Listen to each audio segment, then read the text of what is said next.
Drop it.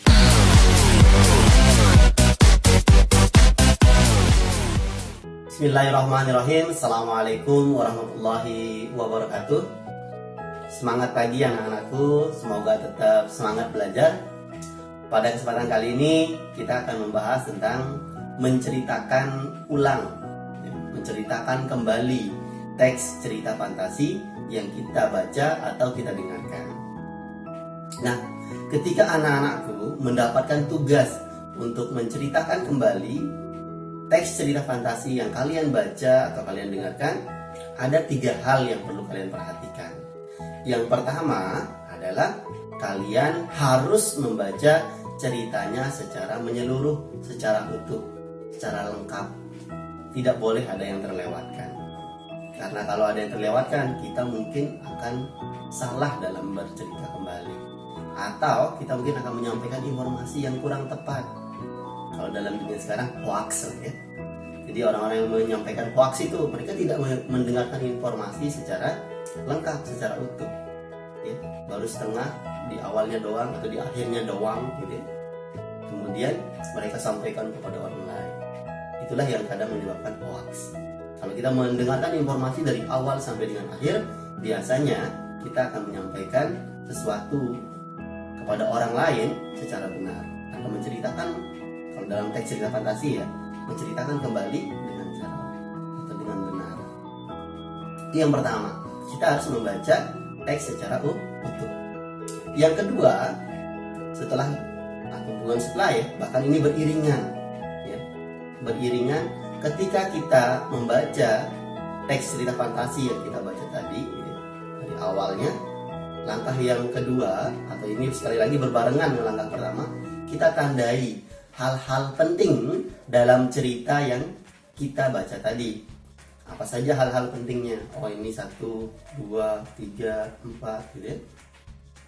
Jangan kemudian ditandai seluruhnya ya. Ditandai hal-hal pentingnya saja. Mungkin hanya 5, 6, 7 sampai 10 kalimat saja ya. Tidak banyak gitu. Kalau teksnya tentu tipis. Kalau semakin tebal ya semakin banyak yang kita tandai tentunya ya. Tapi yang jelas langkah kita adalah saat kita melakukan langkah yang pertama yaitu membaca teks secara utuh, kita harus iringi dengan langkah yang kedua, yaitu tadi memberikan tanda pada hal-hal penting dalam cerita. Baru kemudian kita ke langkah yang ketiga adalah kita kumpulkan hal-hal tadi yang kita tandai, yang kita anggap penting tadi, kita kumpulkan jadi satu.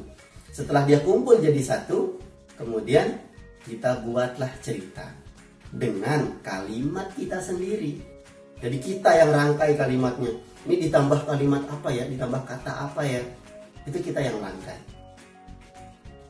ya. Jadi sekali lagi ada 3 langkah tadi. Pertama, bacalah secara utuh. Yang kedua, tandai hal-hal penting dalam cerita. Yang ketiga, kumpulkan hal-hal yang kita tandai tadi, hal-hal penting tadi.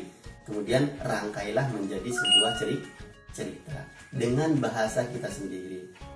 Tidak jadi masalah kalaupun itu salah. Kita masih dalam proses pembelajaran. Oke, itu kalau ceritanya kita baca ya, kalau berbentuk teks cerita fantasinya. Bagaimana dengan cerita fantasi yang kita dengarkan dari orang lain? Mungkin teman kita yang bercerita, guru kita yang bercerita, atau kita menonton di televisi cerita fantasinya, sebuah cerita dongeng lah ya kira-kira. Apa yang harus kita lakukan? Sebenarnya sama saja, ada 3 langkah tadi. Yang pertama, dengarkanlah cerita itu secara utuh. Yang kedua, kita juga harus menulis. Nah ini bedanya ya. Kalau yang dalam teks itu tinggal kita tandai, tinggal kita coret-coret. Nah, ini bagian pentingnya, tandai dengan stabilo gitu. Kalau dalam cerita yang kita dengarkan atau kita tonton di dalam sebuah media gitu ya, maka kita harus menulis ya. Tulis apa hal penting. Hal penting pertama, hal penting yang kedua, hal penting yang ketiga. Diinventarisasi. Baru kemudian ke langkah yang ketiga sama. Setelah terkumpul tadi, barulah kita coba rangkai kembali cerita itu berdasarkan hal-hal penting yang kita tulis tadi dengan kalimat kita sendiri. Oke anak-anakku, selamat mencoba di rumah. Mari mencoba untuk mengasah keterampilan kita untuk menceritakan kembali teks cerita fantasi yang kita baca ataupun kita dengarkan. Semoga anak-anakku bisa memahami materi ini dan semoga bisa mempraktikkannya juga. Terima kasih atas perhatiannya. Wabillahi taufiq wal hidayah. Wassalamualaikum warahmatullahi